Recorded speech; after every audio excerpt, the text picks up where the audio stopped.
Welcome to the Rim Break Rodeo. We hope this video helps. In this video, I will explain how to connect Salesforce to Outlook.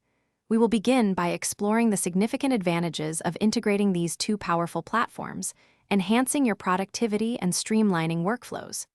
Next, we will delve into the various integration options available, helping you choose the best fit for your specific needs.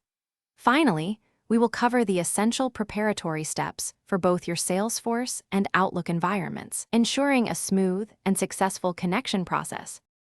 Now, let's explore the primary methods for connecting Salesforce and Outlook. The Salesforce Outlook integration, also known as Lightning for Outlook, offers robust synchronization capabilities.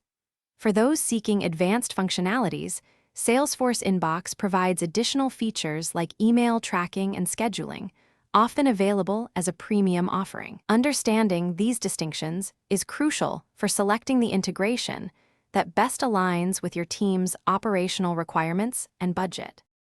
Setting up your connection is a straightforward process. First, you will need to install the Salesforce add-in, which is readily available from the Microsoft App Source. Once installed, navigate to your Salesforce settings to configure the integration, ensuring all necessary components are activated. Finally, grant the required permissions to allow secure and efficient data synchronization between your Salesforce records and Outlook communications, typically taking just a few minutes. With your integration active, you can now maximize its potential.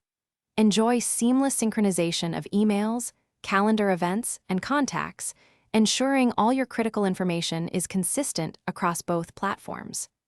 Effortlessly log Outlook emails and meetings directly to relevant Salesforce records, saving valuable time and improving data accuracy. Adhering to best practices for data management and security will ensure your integrated environment remains efficient and protected.